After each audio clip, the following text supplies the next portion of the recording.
buenas tardes a todos ustedes. Es un gusto para mí estar aquí con ustedes. La primera vez que yo tuve la oportunidad de ver microorganismos al microscopio fue durante uno de los primeros cursos de mi carrera de microbiología.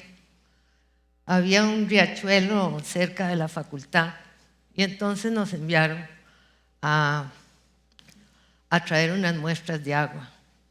Volvimos al laboratorio y pusimos la muestra en el microscopio y vean ustedes lo que pensamos saber. Ahí empezó la fascinación de mi vida por tantos años, que son los seres microscópicos. Vean entonces aquí la actividad que existe, la diversidad en tamaños, en formas, en las maneras en que nadan. Ahí podrían estar escondiéndose o buscando comida. Y existe todo un mundo propio ahí, que es propio de ellos. Y no debe ser muy aburrido porque están todos como muy activos. Y vean que ese mundo propio es en nuestro mundo propio. Y eso nosotros lo desconocemos. Por eso yo siempre he pensado que nosotros realmente somos una gota de agua en el vasto universo. Y tan arrogantes que somos. Entonces, ¿se imaginan ustedes, se imaginaban que iban a encontrar tanta actividad a 400 aumentos? ¿Qué pasa si vamos a 1000 aumentos en el microscopio? Y entonces nos metemos al mundo de las bacterias. Las bacterias son los segundos organismos vivos más abundantes en el planeta. Y como ven ahí, tienen diferentes formas también.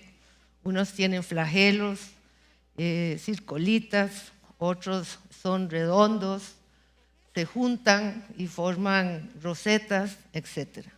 Ahí se ven como muy aburridos. Pero las bacterias también tienen su vida propia. Entonces, las bacterias se comunican, no con el lenguaje de la palabra, pero se comunican por químicos, ¿verdad?, que tiran al medio, y entonces pueden saber, se pueden dar alertas de algo que está pasando en el ambiente, etcétera, etcétera. También pueden intercambiar nutrientes, ¿verdad? En un medio X, entonces yo tengo tal cosa, vos tenés otra, dame a mí de esto y dame a mí del otro, ¿verdad? En lo que es la cooperación, que sabemos que, según la gran microbióloga Lynn Margulis, siempre dijo que es por medio de la cooperación que se evoluciona y no por medio de la competencia. Pero competencia, menos o mal, siempre hay. Entonces también las bacterias pueden competir por un nicho, pueden competir por nutrientes, etcétera, etcétera. Y también las bacterias se enamoran y también copulan. Y en este momento varios pares de bacterias pueden estar copulando en nuestros intestinos felizmente. Y pueden estar pasándose la información genética de la resistencia a 25 antibióticos diferentes, porque ellas también necesitan perpetuarse. Tienen otra característica muy interesante, que forman biofilms. Ellas son unicelulares, es decir, que son una sola célula, pero tienen la capacidad de juntarse y formar grandes capas, ¿verdad?, que sirven para la sobrevivencia. Y esta unión de varias bacterias se comportan como un organismo multicelular, que es muy interesante. Vean aquí, por ejemplo, aquí tenemos esa mancha rojiza y la otra verdosa, esos son microfilms, y esto es en el río, en uno de los ríos del Rincón de la Vieja. Pero entonces, si creían que esto se acababa aquí, no, porque si nos vamos al microscopio electrónico, que nos puede dar hasta 1 millón de aumentos, si lo unimos con la fotografía, llegamos al mundo de los virus. Y los virus, por ejemplo, se considera hoy en día que los virus marinos son los más abundantes seres, porque hay una gran discusión si son organismos vivos o no, en el planeta Tierra. La mayoría de estos virus son especialistas en bacterias, entonces se les llaman bacteriófagos. Y toda esa lucha entre las bacterias y los virus en el mar, interesantemente mueven muchas reacciones con compuestos orgánicos y todo eso tiene un efecto en la temperatura del planeta. Entonces vean qué interesante, esas minúsculas cositas afectan la temperatura del planeta.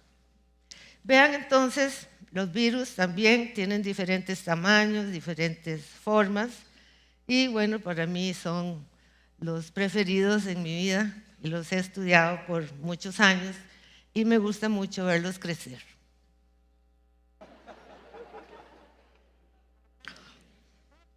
Entonces veamos que los microorganismos estuvieron aquí millones y millones y millones de años antes que nosotros. Ellos fueron los que hicieron todo el trabajo para innovar, para evolucionar.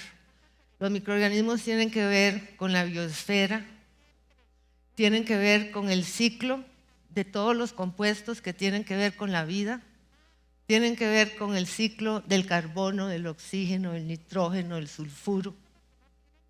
Si no existieran los microorganismos, este mundo que nosotros conocemos no existiría.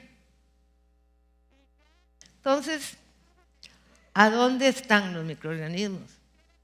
Los microorganismos pues están en todo lado. Están a temperaturas altísimas, están en los volcanes, en la lava, pueden estar a temperaturas muy bajas, están en el aire, están en el mar, están en todo lado, que nosotros los busquemos. Entonces, están también en nuestro cuerpo. Entonces, a ese conjunto de microorganismos que se encuentran en nuestro cuerpo se le llama el microbioma humano. Y saben ustedes que existen 10 veces más células de microbios que las células de nosotros. Entonces, la pregunta es, ¿quién parasita a quién? ¿Quién controla a quién? Porque después de todo, ya hay más de ellos que nosotros. Nosotros somos una colonia que camina. Y inventamos andar con alcoholitos, echándonos en todo lado, ¿verdad? Cuando somos más bacterias que otra cosa. Vean que el microbioma humano es muy interesante porque se ha visto que, en primer lugar, nosotros tenemos 25,000 genes y los genes del microbioma son más de 3 millones. Entonces ellos producen las vitaminas, ellos producen hormonas, ellos son los que nos permiten a nosotros digerir todo lo que comemos. Y se ha visto también que para tener un sistema inmunológico fuerte, un sistema de defensa, tenemos que tener nuestros microbios. En estos años se ha visto que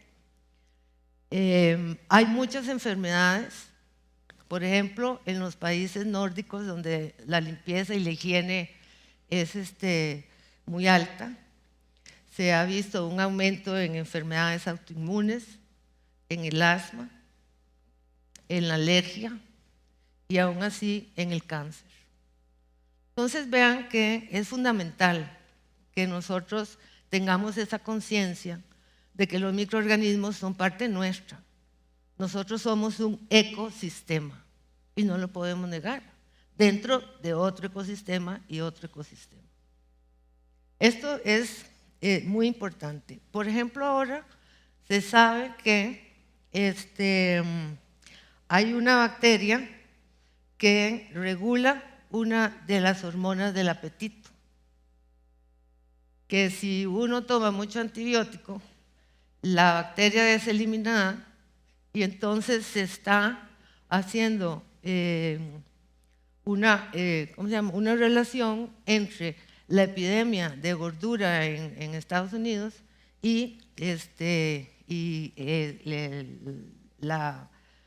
que no esté la bacteria ya en la población. Antes estaba en un 80%, ahora está en un 6%. Entonces vean que es muy interesante, que no es tan simple. Todo esto es un conocimiento muy novedoso, ¿verdad? Porque como saben, la ciencia siempre tuvo ese reduccionismo maravilloso de decir nosotros somos los mejores, nosotros tenemos derecho a todo y nosotros podemos eliminar todos los microorganismos de la Tierra. Pero no lo podemos hacer porque nos estaríamos eliminando a nosotros mismos. Entonces aquí el problema es, ¿y qué hace uno? Cuando de repente la OMS dice que viene una epidemia y una pandemia y todo lo que sabemos que existen microorganismos patógenos, ¿verdad? Entonces aquí es muy importante entender, por ejemplo, la salud se ha representado con una balanza. En el centro es el soporte, es el ambiente, y los dos platos, uno es el agente, que en este caso son los microbios, y el otro plato son los hospederos, nosotros, por ejemplo. Entonces, si hay un balance entre estos tres factores, hay salud. Pero cuando hay un desbalance, es cuando se genera la enfermedad. Vamos a poner un ejemplo. Por ejemplo, una inundación. Entonces, se mezclan las aguas limpias con las aguas negras. Entonces, todos los microorganismos fecales van a andar por todo lado. Entonces, ahí hay una diferencia. Vamos a estar enfrente de una gran dosis de microorganismos que normalmente no estaban. Y por otro lado, el hospedero va a estar triste, mojado, con hambre, lleno de pérdidas materiales o de familia, y entonces tiene todas las características que hace que una persona sea más susceptible a las enfermedades. Entonces, nosotros, los seres humanos, en los últimos años, lo que hemos hecho es estropear el ambiente, ¿verdad? Y hemos cambiado mucho los nichos de los diferentes microorganismos, de los vectores, de los mismos animales. Entonces, por eso es importante cuidar, tener esa conciencia y estar alerta de la vigilancia epidemiológica que se hace normalmente para saber si viene una epidemia o XX. Hace poco se descubrió que algunos insectos escogen a su pareja según el microbioma que tengan. Bueno, eso me dejó asustadísima, porque yo me quedo pensando, ¿quién escoge mi pareja? ¿La escojo yo o la escoge mi microbioma? Después de todo, mi microbioma es el que sabe cuáles son mis necesidades bioquímicas. Y por otro lado, que no les dije, que el microbioma tiene una cosa muy interesante, que es totalmente auténtico. Es decir, es lo que nos da la autenticidad a cada uno, la unicidad de ser todos únicos. Entonces, imagínense que yo tengo una composición de bacterias muy diferente a otra persona. Entonces, tal vez el microbioma dice, pss, pss, aquel, ¿verdad? Aquel de allá. Entonces, esto es realmente importante, y a mí lo que me preocupa es que tenemos que seguir siendo humanos, tenemos que seguir siendo cariñosos, besándonos, de no tener tanto miedo a a los microbios, porque lo que estamos haciendo es aumentando nuestros genes, ¿verdad?, en el cuerpo. Y luego, para que nunca lleguemos a esa barbaridad que sería verdaderamente triste. Entonces, yo espero haberlos convencido de que nosotros somos un ecosistema muy interesante, que tenemos que cuidarlo, entenderlo, y porque eso nos va a dar salud y bienestar. Muchas gracias.